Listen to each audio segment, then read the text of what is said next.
মহান আল্লাহ সুবহানাহু তাআলা দরবারে অসংখ্য অগণিত শুকরিয়া যে মহান আল্লাহ সুবহানাহু তাআলা আমাদেরকে দীর্ঘ নেক হায়াত দান করেছেন। তিনি মেহেরবানি করে আমাদেরকে রজব মাস পর্যন্ত পৌঁছিয়ে দিয়েছেন। রজব মাস প্রায় শেষ পর্যন্ত আমরা আল্লাহর নিকট এখন থেকে বেশি বেশি দোয়া করতে থাকবো, আল্লাহ যেন আমাদেরকে রমজানুল মুবারক পর্যন্ত পৌঁছিয়ে দেন। হাদিসে আছে, যখন রজব মাস শুরু হতো তখন নবী সাল্লাল্লাহু আলাইহি ওয়াসাল্লাম একটি দোয়া খুব বেশি বেশি করতেন। আল্লাহুম্মা বারিক লানা ফি রজব ওয়া শাবান ওয়া বাল্লিগনা রমাদান। হে রব, আপনি আমাকে রজব এবং শাবান মাসে বারাকাত দান করুন, আমাদেরকে রজব এবং শাবান মাসে পরিপূর্ণ বরকত দান করুন, আর আমাদেরকে রমজানুল মুবারক পর্যন্ত পৌঁছে দিন। যদিও এই হাদিসটি দুর্বল, কিন্তু মাওযু নয়, জাল হাদিস নয়, আমল করা যেতে পারে। এই জন্য আমরা এখন থেকে বেশি বেশি দোয়া করব, আল্লাহুম্মা বারিক লানা ফি রজব ওয়া শাবান ওয়া বাল্লিগনা রমাদান। আল্লাহ, আপনি আমাদেরকে রজব এবং শাবান মাসে পরিপূর্ণ বরকত দান করুন, আর রমজানুল মুবারক পর্যন্ত পৌঁছিয়ে দিন। রজব মাস কেন্দ্রিক আমরা অনেকে মেয়ারাজ পালন করে থাকি। রজব মাসে অনেকে শবে মেয়ারাজ বলে থাকি, শবে মেয়ারাজ পালন করে থাকি। শবে মেয়ারাজের রোজাও আমরা রাখি। প্রকৃতপক্ষে মৌলিকভাবে কোরআন হাদিসের ভাষ্য অনুযায়ী শবে মেয়ারাজ বলতে ইসলামে কোনো কিছু নেই। মেয়ারাজের রোজা বলতে কিছু নেই। মেয়ারাজ উপলক্ষে বিশেষ কোনো রোজা, বিশেষ কোনো নামাজ, বিশেষ কোনো ইবাদত কোরআন হাদিসে প্রমাণিত নয়। অতএব আমরা যারা পূর্ব থেকে দেখে আসতেছি, রজব মাসে যারা শবে মেয়ারাজ পালন করে থাকেন, রজব মাসের 27 তারিখে, বিভিন্ন তারিখে, রজবের 1 তারিখে, রজবের প্রথম সপ্তাহে, 10 তারিখ, 15 তারিখ ইত্যাদিতে যারা এক কথায় যারা মেয়ারাজ পালন করে থাকেন, তারা সম্পূর্ণ ভুল পথে আছেন। কোরআন হাদিসের আলোকে, কোরআন হাদিসের বর্ণনা অনুযায়ী শরীয়তে মেয়ারাজ যার রোজা, মেয়ারাজ উপলক্ষে বিশেষ কোনো ইবাদত বর্ণিত নয়। কেন? কারণ মেয়ারাজ এটা পালন করার বিষয় না, এটা একমাত্র রাসূলের পক্ষেই সম্ভব। মেয়ারাজ আমরা পালন করতে পারবো না। আমরা যদি মেয়ারাজের সঠিক পরিচয় জানতে পারি, আমরা যদি মেয়ারাজ সম্পর্কে সঠিক ধারণা নিতে পারি, তাহলে আমরা বুঝতে পারবো মেয়ারাজ পালন করা, ইসরা ও মেয়ারাজ পালন করা এটা কোনো বান্দার পক্ষে সম্ভব না, কোনো উম্মতের পক্ষে সম্ভব না, একমাত্র রাসূলের পক্ষেই সম্ভব হয়েছে। যেহেতু এটা রাসূল ভিন্ন, অন্য কারো দ্বারা সম্ভব নয়, এজন্য মেয়ারাজ এর উপলক্ষে বিশেষ কোনো ইবাদত, বিশেষ কোনো নামাজ ইত্যাদি নেই। এমনকি রাসূল কখন মেয়ারাজ করেছেন, কোন মাসে, কোন তারিখে, কোন দিনে রাসূলের মেয়ারাজের ঘটনা সংঘটিত হয়েছিল, এর কোনো সঠিক তারিখ কোরআন হাদিসে উল্লেখ নেই। কোন ইতিহাসবিদও এটা উল্লেখ করে নেই। সহিহ বিশুদ্ধ সূত্রে, নির্ভরযোগ্য সূত্রে এতটুকু বলা যায় যে হিজরতের 1-1.5 বছর পূর্বে মেয়ারাজের ঘটনা সংঘটিত হয়েছে। হিজরতের 1-1.5 বছর পূর্বে মেয়ারাজের ঘটনা সংঘটিত হয়েছিল, কিন্তু কোন মাসে হয়েছিল, কোন দিনে হয়েছিল, কোন তারিখে হয়েছিল, এর কোনো সঠিক নির্দেশনা, সঠিক বর্ণনা কোরআন হাদিসে উল্লেখ নেই। তাহলে আমরা আজ থেকে জানলাম যে মেয়ারাজ, রাসূলের মেয়ারাজ হয়েছিল, মেয়ারাজ সংঘটিত হয়েছিল, কিন্তু কোন তারিখে, কোন মাসে, কোন দিনে হয়েছিল, এর সঠিক কোনো বিবরণ কোরআন হাদিসে নেই। এবং আমরা এটাও জানলাম যে মেয়ারাজ উপলক্ষে বিশেষ কোনো রোজা, বিশেষ কোনো নামাজ, বিশেষ কোনো ইবাদত কোরআন হাদিসে নেই। যারা আমরা পূর্ব থেকে পালন করে আসতেছি, এরা ভুল পথে আছে। আমরা যেন তাওবা ইস্তেগফার করে এর থেকে ফিরে আসি। যারা পালন করে থাকেন এদেরকে আমরা বিষয়টা সুন্দর করে বুঝিয়ে বলবো। যদি কেউ জানার পরেও যদি পালন করে থাকে, তারা স্পষ্ট বিদআতে লিপ্ত হচ্ছে। আল্লাহ আমাদেরকে সঠিক বুঝ দান করুন। কিন্তু মেয়ারাজ যদিও পালনের কোনো বিষয় না, কিন্তু মেরাজ সম্পর্কে আমাদের সঠিক ধারণা থাকা দরকার, কারণ আল্লাহ সুবহানাহু ওয়া তাআলা প্রত্যেক নবী রাসূলকে বিশেষ কিছু মুআজিজা দিয়েছিলেন। আমার নবীকেও বিশেষ কিছু মুআজিজা দিয়েছিলেন। এর মধ্যে একটি হলো মেরাজ। মেরাজ কাকে বলে? মেরাজ সম্পর্কে জানতে হলে আমাদেরকে আরেকটি বিষয় জানতে হবে, সেটা হলো ইসরা কাকে বলে। ইসরা ও মেরাজ কাকে বলে? এক নম্বর, ইসরা এর শাব্দিক অর্থ হলো ভ্রমণ করা। রাত্রিবেলায় ভ্রমণ করা, রাত্রিবেলায় সফর করা। এজন্য ইমাম সাখাবী রাহিমাহুল্লাহ তিনি বলেন যে ইসরা এটা কেবল রাত্রেই সম্ভব, অর্থাৎ কেবল রাত্রিবেলা ভ্রমণ করাকেই ইসরা বলা হয়। এটা হলো ইসরার আবিধানিক অর্থ।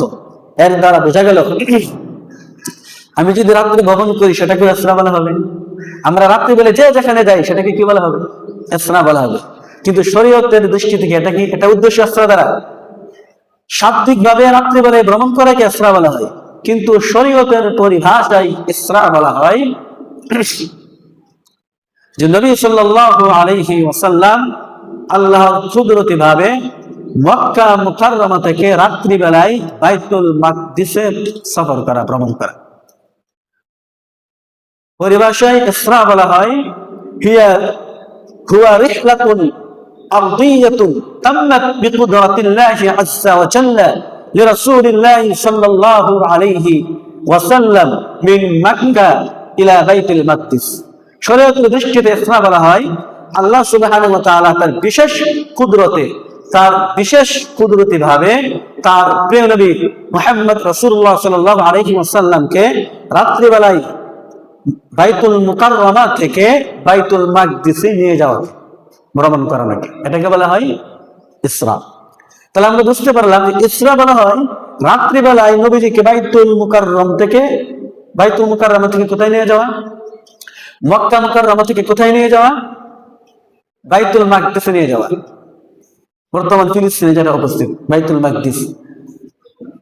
ইসরা বলা হয় রাত্রিবেলায় নবী সাল্লাল্লাহু আলাইহি ওয়াসাল্লামকে মক্কা মুকাররমা থেকে কোথায় নিয়ে যাওয়া? বাইতুল মাকদিসে নিয়ে যাওয়া, এটাকে বলা হয় ইসরা। আর মেরাজ বলা হয় হুয়া রিহলাতুন সামাউইয়াতুন তাম্মাত বিকুদরাতিল্লাহি আযজা ওয়া জাল্লা লিরাসূলিল্লাহি সাল্লাল্লাহু আলাইহি ওয়াসাল্লাম মিন বাইতুল মাকদিসি ইলা সামাওয়াতিল উলা সুম্মা ইলা সিদরাতিল মুনতাহা সুম্মা লিকাই রাব্বিহি আযজা ওয়া জাল্লা। আর মেরাজ বলা হয় বাইতুল মাকদিস থেকে নবীজিকে সপ্ত আকাশ পর্যন্ত নিয়ে যাওয়া, এরপর নবীজিকে সপ্ত আকাশ থেকে সিদরাতুল মুনতাহা পর্যন্ত নিয়ে যাওয়া, এরপর সিদরাতুল মুনতাহা থেকে নবীজিকে আল্লাহ সুবহানাহু ওয়া তাআলার নিকট সাক্ষাতের জন্য নিয়ে যাওয়া, এটাকে বলা হয় কি? মেরাজ। তাহলে আমরা ইসরা এবং মেরাজ বুঝতে পারলাম। ইসরা বলা হয় নবীজিকে রাত্রিবেলায় মক্কা মুকাররমা থেকে বাইতুল মাকদিসে নিয়ে যাওয়া।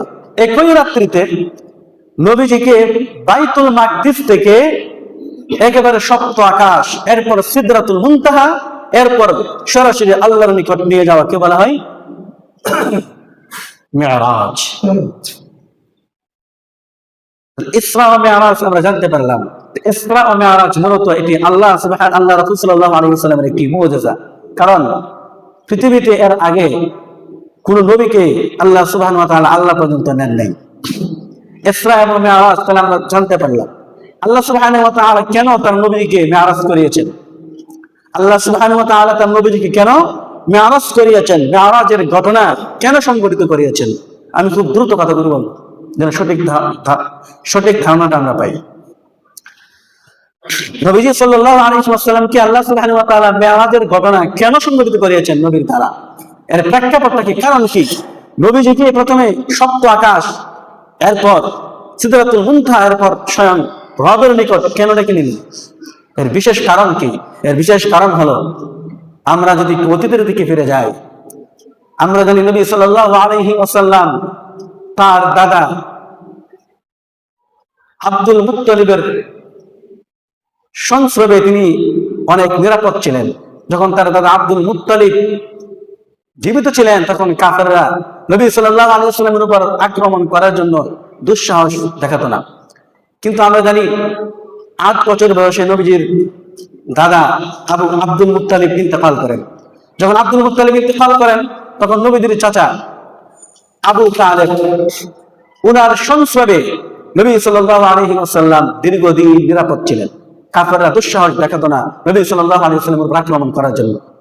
কিন্তু যখন নবুয়তের 10ম বছর, নবুয়তের 10ম বছরে চাচা আবু তালেব ইন্তেকাল করেন এবং তার 3 দিন পর নবীজির প্রিয়তমা খাদিজাতুল কুবরা রাদিয়াল্লাহু তাআলা আনহাও ইন্তেকাল করেন, তখন নবীজি ভেঙে পড়লেন।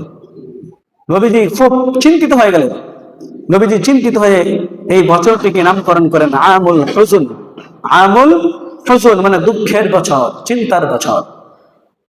যখন নবীজির প্রিয় চাচা আবু তালেব ইন্তেকাল করেন, তার প্রিয়তমা খাদিজাতুল কুবরা রাদিয়াল্লাহু তাআলা আনহা ইন্তেকাল করেন, তখন কাফেররা নবীজির উপর পুনরায় আক্রমণ করার সুযোগ পেয়ে গেল এবং দিন দিন নবীজির উপর কাফেরদের আক্রমণ বেড়েই চলছে। এমনকি নবী সাল্লাল্লাহু আলাইহি ওয়াসাল্লাম যখন লক্ষ্য করলেন যে মক্কার মুশরিক বেঈমানরা নবীজির দাওয়াত গ্রহণ করছে না, ইসলাম গ্রহণ করতেছে না, তখন নবীজি বুক ভরা আশা নিয়ে তায়েফে সফর করেন। সফর সঙ্গী ছিলেন যায়েদ বিন হারেসা রাদিয়াল্লাহু তাআলা আনহু। দুজনে মিলে তায়েফে সফর করলেন। তায়েফে যখন সফর করলেন, নবী সাল্লাল্লাহু আলাইহি ওয়াসাল্লাম তায়েফের গণ্যমান্য নেতাদের নিকট ইসলামের দাওয়াত দিতে শুরু করেন। কিন্তু তারা দাওয়াত তো গ্রহণ করেই নাই, বরং উল্টো তায়েফের বখাটে দুষ্ট প্রকৃতির ছেলেদেরকে নবীজির পিছনে লাগিয়ে দিল। ওই দুষ্ট প্রকৃতির ছেলেরা নবীজিকে পাথর দিয়ে বিভিন্ন ভাবে তারা আক্রমণ করতে থাকে, বিভিন্ন কথাবার্তা শোনাতে থাকে, এমনকি নবীজির গায়ে পাথর নিক্ষেপ করতে থাকে। যায়েদ বিন হারেসা বলেন, আমি নবীজির চতুর্দিক থেকে পাথরের আঘাত আমার গায়ে নিতাম, চেষ্টা করতাম, এরপরও নবীজির পা মুবারক রক্তাক্ত হয়েছে। সর্বশেষ নবীজি এবং তার সফর সঙ্গী যায়েদ বিন হারেসা রাদিয়াল্লাহু তাআলা আনহু উভয়ই পাথরের আঘাতে রক্তাক্ত হলেন। নবী সাল্লাল্লাহু আলাইহি ওয়াসাল্লামের পায়ের গোড়ালি রক্তে রঞ্জিত হয়ে গিয়েছিল এবং যায়েদ বিন হারেসা রাদিয়াল্লাহু তাআলা আনহু মাথাও রক্তে রঞ্জিত হয়ে গিয়েছিল।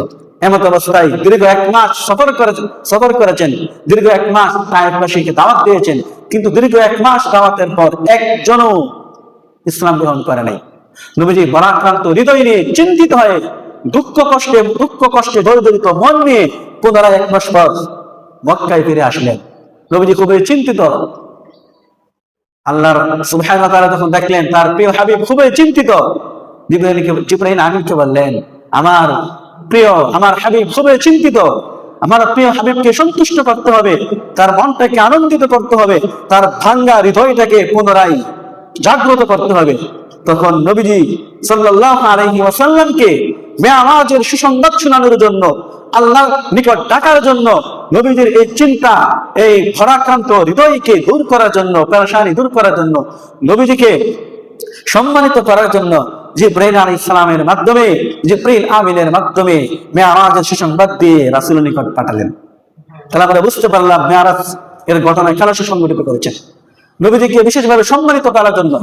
যখন তিনি নিরাশ হয়ে গিয়েছিলেন, দুঃখ কষ্টে জর্জরিত ছিলেন, তখন নবীজিকে সম্মানিত করার জন্য, নবীজির মনকে শান্ত করার জন্য আল্লাহ সুবহানাহু ওয়া তাআলা তাকে তার মাধ্যমে মেরাজের ঘটনা সংগঠিত করিয়েছেন, আল্লাহর দিকে ডেকেছেন।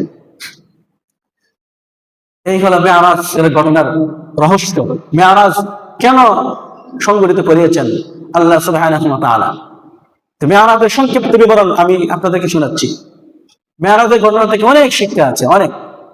আল্লাহ রাসূল সাল্লাল্লাহু আলাইহি ওয়াসাল্লাম বলেন, আমি কাবার চত্বরে একদিন শায়িত ছিলাম, হঠাৎ আমার নিকট মিকাইল এবং জিবরিল 2 ফেরেশতা আমার নিকট আসলেন একটি বিশেষ বাহন নিয়ে, যে বাহনটির নাম হলো বুরাক। এই বাহনটির আকার আকৃতিটা কেমন ছিল? রাসূল বলেন, বাহনটা গাধার চেয়ে বড়, খচ্চরের চেয়ে ছোট, আর গায়ের রংটা ছিল সাদা। আর এই পানি চলার গতি ছিল এত দ্রুত যে সে তার দৃষ্টির শেষ সীমা পর্যন্ত তার একটি পা ফেলত, তার দৃষ্টি যতদূর যেত ওই স্থানে তার একটি পা ফেলত। নবীজি বলেন, আমার নিকটে দুই ফেরেশতা এসে আমাকে বললেন বোরাইকে আরোহণ করুন। আমি বোরাইকে আরোহণ করলাম, আমাকে নিয়ে যাওয়া হলো বাইতুল মাকদিসে। আমি গিয়ে দেখলাম বাইতুল মাকদিসে আমার পূর্বে আদম আলাইহিস সালাম থেকে নিয়ে আমার পর্যন্ত যত নবী পৃথিবীতে আগমন করেছেন সকলকেই আল্লাহ সুবহানাহু ওয়া তাআলা বাইতুল মাকদিসে উপস্থিত করে রেখেছেন আমি নবীকে সম্বর্ধনা দেওয়ার জন্য, আমি নবীকে স্বাগত জানানোর জন্য। আমি বাইতুল মাকদিসে গিয়ে দেখলাম আদম আলাইহিস সালাম থেকে নিয়ে আমার পর্যন্ত যত নবী রাসূল পৃথিবীতে আগমন করেছেন তাদের সকলকে বাইতুল মাকদিস আল্লাহ সুবহানাহু ওয়া তাআলা একত্রিত করে রেখেছেন আমাকে অভ্যর্থনা জানানোর জন্য। তারা আমাকে অভ্যর্থনা জানালো। আমাদের সময় হলো, জিবরিল আলাইহিস সালাম আযান দিলেন। এখন সকল নবী রাসূল নামাজের প্রস্তুতির জন্য কাতার বন্দী হয়ে দাঁড়িয়ে গেলেন। কে নামাজ পড়াবে, ইমামতি কে করবে? সকলেই অপেক্ষায় আছেন ইমামতি আজকে কে করবে, কারণ আজকে যিনি ইমামতি করবেন তিনি হবেন ইমামুল আম্বিয়া, তিনি হবেন সাইয়্যিদুল মুরসালিন, তিনি হবেন সাইয়্যিদুল আম্বিয়া, তিনি হবেন আদম আলাইহিস সালাম থেকে নিয়ে নবী মুহাম্মদ রাসূলুল্লাহ সাল্লাল্লাহু আলাইহি ওয়াসাল্লাম পর্যন্ত যারা আগমন করেছেন সকল নবীর নেতা হবেন তিনি। এজন্য এই ইমামতি করার বিশেষ একটি সম্মান ছিল। এজন্য সকলে অপেক্ষমান কে আজকে নামাজ পড়াবে। জিবরিল আলাইহিস সালাম রাসূলের হাত ধরলেন, রাসূলের হাত ধরে রাসূলকে পাঠিয়ে দিলেন, সামনে গিয়ে দিলেন রাসূল আপনি নামাজ পড়ান। বাইতুল মাকদিসে আল্লাহ সুবহানাহু ওয়া তাআলার বিশেষ মেহেরবানিতে রাসূল সাল্লাল্লাহু আলাইহি ওয়াসাল্লাম আদম আলাইহিস সালাম থেকে নিয়ে নবী মুহাম্মদ রাসূলুল্লাহ সাল্লাল্লাহু আলাইহি ওয়াসাল্লাম পর্যন্ত যারা উপস্থিত ছিলেন, যারা পৃথিবীতে আগমন করেছেন তাদের প্রত্যেকের ইমামতি করেছেন ওই দিনকে নবী মুহাম্মদ রাসূলুল্লাহ সাল্লাল্লাহু আলাইহি ওয়াসাল্লাম 2 রাকাত নামাজ আদায় করলেন। এজন্য আমার নবীকে বলা হয় ইমামুল আম্বিয়া সাইয়্যিদুল মুরসালিন, সকল নবীদের ইমাম। কারণ বাইতুল মাকদিসে যেখানে সকল নবী উপস্থিত ছিলেন সেখানে নামাজ পড়িয়েছিলেন কে? নবী মুহাম্মদ রাসূলুল্লাহ সাল্লাল্লাহু আলাইহি ওয়াসাল্লাম। এখানে বাইতুল মাকদিসের সফর সমাপ্ত হলো, শেষ হলো। এরপর নবী সাল্লাল্লাহু আলাইহি ওয়াসাল্লামকে জিবরিল আমিন প্রথম আকাশে নিয়ে গেলেন। বাইতুল মাকদিস থেকে নবী সাল্লাল্লাহু আলাইহি ওয়াসাল্লামকে জিবরিল আমিন প্রথম আকাশে উঠালেন। প্রথম আকাশে উঠানোর পর সেখানে নবী সাল্লাল্লাহু আলাইহি ওয়াসাল্লামের সাক্ষাৎ হয়। প্রথমে কার সাথে? হযরত আদম আলাইহিস সালামের সাথে সাক্ষাৎ হয়। প্রথমে সাক্ষাৎ হয় হযরত আদম আলাইহিস সালামের সাথে। আদম আলাইহিস সালাম নবীজিকে দেখতে পেয়ে তাকে স্বাগত জানালেন এবং নবীজির জন্য কল্যাণের দোয়া করলেন। নবীজি লক্ষ্য করলেন আদম আলাইহিস সালামের ডান দিকে একদল লোক রয়েছেন আর আদম আলাইহিস সালামের বাম দিকে আর একদল লোক রয়েছেন। আদম আলাইহিস সালাম যখন ডান দিকের লোকদের দিকে তাকান তখন হাসেন, আর যখন আদম আলাইহিস সালাম বাম দিকের লোকদের দিকে তাকান তখন তিনি কাঁদেন। আশ্চর্য হয়ে প্রিয় নবী মুহাম্মদ রাসূলুল্লাহ সাল্লাল্লাহু আলাইহি ওয়াসাল্লাম জিবরিল আমিনকে জিজ্ঞাসা করলেন ঘটনাটা কি? ঘটনাটা কি? আদমের ডানে এবং বামে তারা কারা? জিবরিল আমিন বললেন আদমের ডানে এবং বামে যাদেরকে লক্ষ্য করতেছেন তারা হলো আদমের সন্তান। নবীজি বললেন তাহলে ডান দিকে তাকিয়ে তিনি হাসেন কেন আর বাম দিকে তাকিয়ে তিনি কাঁদেন কেন? জিবরিল আমিন বললেন নবী ডান দিকে তাকিয়ে তিনি হাসেন কারণ ডান দিকে যারা রয়েছেন তারা হলো আদমের জান্নাতি সন্তান, আর যারা আদমের বাম দিকে রয়েছেন তারা হলো আদমের জাহান্নামী সন্তান। এজন্য আদম পিতা ডান দিকে তাকিয়ে হাসেন আর বাম দিকে তাকিয়ে কাঁদেন। আদম আলাইহিস সালামের সাথে সংক্ষিপ্তভাবে এখানে আদম আলাইহিস সালামের সাথে সাক্ষাৎ শেষ হলো। এরপর নবীজিকে দ্বিতীয় আকাশে উঠানো হলো। দ্বিতীয় আকাশে নবী সাল্লাল্লাহু আলাইহি ওয়াসাল্লাম দুজন নবীর সাথে সাক্ষাৎ হয়। একজন হলেন ঈসা আলাইহিস সালাম আর একজন হলেন ইয়াহইয়া আলাইহিস সালাম। উভয় হলেন আপন খালাতো ভাই। তারা উভয় নবীজিকে স্বাগত জানালেন এবং নবীজির জন্য কল্যাণের দোয়া করলেন। এরপর নবীজিকে তৃতীয় আকাশে উঠানো হয়। তৃতীয় আকাশে নবীজি ইউসুফ আলাইহিস সালামের সাথে সাক্ষাৎ হয়। ইউসুফ আলাইহিস সালাম তিনিও নবীজি সাল্লাল্লাহু আলাইহি ওয়াসাল্লামকে স্বাগত জানালেন এবং তার জন্য কল্যাণের দোয়া করলেন। নবীজি বলেন আমি তখন ইউসুফ আলাইহিস সালামের প্রতি লক্ষ্য করেছি সারা পৃথিবীর সারা মাখলুকের সমুদয় সৌন্দর্যের অর্ধেক সৌন্দর্য ইউসুফ আলাইহিস সালামকে দান করা হয়েছে। আমি লক্ষ্য করে দেখলাম সারা মাখলুকের, সারা সৃষ্টিজীবের সমুদয় সৌন্দর্যের অর্ধেক সৌন্দর্য নবী ইউসুফ আলাইহিস সালামকে দান করা হয়েছে। এরপর নবীজিকে চতুর্থ আকাশে ওঠানো হয়। সেখানে নবী সাল্লাল্লাহু আলাইহি ওয়াসাল্লামের সাথে ইদ্রিস আলাইহিস সালামের সাক্ষাৎ হয়। তিনিও নবীজির জন্য কল্যাণের দোয়া করেন এবং তার সাথে তাকে স্বাগত জানালেন। এরপর নবীজি সাল্লাল্লাহু আলাইহি ওয়াসাল্লামকে পঞ্চম আকাশে ওঠানো হয়। সেখানে নবী মুহাম্মদ রাসূলুল্লাহ সাল্লাল্লাহু আলাইহি ওয়াসাল্লামের সাথে সাইয়্যিদুনা হারুন আলাইহিস সালামের সাক্ষাৎ হয়। তিনিও নবীজিকে স্বাগত জানান এবং তার জন্য কল্যাণের দোয়া করেন। তিনিও নবীজিকে স্বাগত জানান এবং কল্যাণের দোয়া করেন। এরপর নবীজিকে ওঠানো হয় ষষ্ঠ আকাশে। সেখানে নবীজির সাথে মূসা আলাইহিস সালামের সাক্ষাৎ হয়। সেখানে নবীজির সাথে মূসা আলাইহিস সালামের সাক্ষাৎ হয়। তিনিও নবীজিকে স্বাগত জানান এবং তার জন্য কল্যাণের দোয়া করেন। সর্বশেষ নবীজিকে সপ্তম আকাশে ওঠানো হয়। সেখানে সাইয়্যিদুনা ইব্রাহিম আলাইহিস সালামের সাথে আমার নবীর সাক্ষাৎ হয়। ইব্রাহিম আলাইহিস সালামকে নবীজি দেখতে পান। তিনি বাইতুল মামুরের পিঠ রেখে হেলান দিয়ে আছেন। ইব্রাহিম আলাইহিস সালাম বাইতুল মামুরে নিজের পিঠ থেকে বসে আছেন। বাইতুল মামুর হলো এমন একটি ঘর, যে ঘরটা কাবার উপরের সমপরিমাণ, কাবার বরাবর, জমিনে যে কাবা রয়েছে কাবার বরাবর বাইতুল মামুর। নবীজি বলেন বাইতুল মামুরে প্রতিদিন 70,000 ফেরেশতা তওয়াফ করার জন্য প্রবেশ করে। কিয়ামত পর্যন্ত এভাবে প্রতিদিন দৈনিক নতুন করে 70,000 ফেরেশতা বাইতুল মামুরে তওয়াফ করে। কেউ যদি একবার, যেই দলটি একবার তওয়াফের জন্য প্রবেশ করে, এই দলটা কিয়ামত পর্যন্ত আর পুনরায় ফিরে আসে না। তো আল্লাহর দল কি পরিমাণ! বাইতুল মামুরে প্রতিদিন 70,000 ফেরেশতা তওয়াফ করার জন্য প্রবেশ করে এবং ওই দলটা কিয়ামত পর্যন্ত আর পুনরায় ফিরে আসে না, প্রতিদিন চলছে। তাহলে আমি আপনি যদি আল্লাহর ইবাদত না করি, আল্লাহর ইবাদত করার জন্য কেউ থাকবে না। প্রতিদিন 70,000 ফেরেশতা ওই ঘরে প্রবেশ করেন তওয়াফ করার জন্য। এরা কিয়ামত পর্যন্ত আর পুনরায় ফিরে আসে না, চলছে প্রতিদিন। ইব্রাহিম আলাইহিস সালামের সাথে যখন সপ্ত আকাশে আমার নবীর সাক্ষাৎ হয়, ইব্রাহিম আলাইহিস সালাম আমার নবীকে লক্ষ্য করে বলেন, হে মুহাম্মদ, আমার পক্ষ থেকে আপনি যখন জমিনে যাবেন, আমার পক্ষ থেকে আপনার উম্মতকে সালাম দিবেন। আমার পক্ষ থেকে আপনার উম্মতকে সালাম দিবেন আর আপনার উম্মতকে জানিয়ে দিবেন, জান্নাতের জমিন খুবই সুগন্ধিময়, জান্নাতের জমিন খুবই সুগন্ধিময়, জান্নাতের পানি খুবই সুমিষ্ট, জান্নাতের পানি খুবই সুমিষ্ট। আর জান্নাতের জমিনটা হলো সমতল ভূমি। জান্নাত হলো একটি সমতল ভূমি, জান্নাত হলো একটি সমতল ভূমি। আর জান্নাতের গাছপালা হলো সুবহানাল্লাহি ওয়ালহামদুলিল্লাহি ওয়ালা ইলাহা ইল্লাল্লাহু আল্লাহু আকবার। আপনার উম্মতকে এই দুটি কথা জানিয়ে দিবেন, আমার পক্ষ থেকে সালাম দিবেন আর তাদেরকে জানিয়ে দিবেন, জান্নাতের জমিন খুবই সুগন্ধিময়। আর জান্নাতের জমিন সমতল, জান্নাত হলো একটি সমতল ভূমি, জান্নাতের পানি খুবই সুমিষ্ট।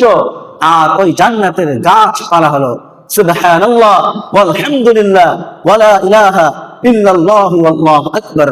আমরা এই তাসবিহগুলি পাঠ করি কিনা, জিকির করি কিনা? সুবহানাল্লাহ আলহামদুলিল্লাহ। এর মানে হলো কেউ যদি একবার সুবহানাল্লাহ পড়ে, তাহলে তার জন্য জান্নাতে একটি গাছ লাগানো হবে। কেউ যদি একবার আলহামদুলিল্লাহ পড়ে, তার জন্য জান্নাতে একটি গাছ লাগানো হবে। কেউ যদি একবার লা ইলাহা ইল্লাল্লাহ পড়ে, তার জন্য জান্নাতে একটি গাছ রোপণ করা হবে। কেউ যদি একবার আল্লাহু আকবার বলে, তাহলে তার জন্য জান্নাতে একটি গাছ লাগানো হবে। এই জন্য ইব্রাহিম আলাইহিস সালাম আমার নবীকে বললেন, হে মুহাম্মদ, ওই জান্নাতের গাছপালা হলো সুবহানাল্লাহ ওয়ালহামদুলিল্লাহ ওয়ালা ইলাহা ইল্লাল্লাহু আল্লাহু আকবার।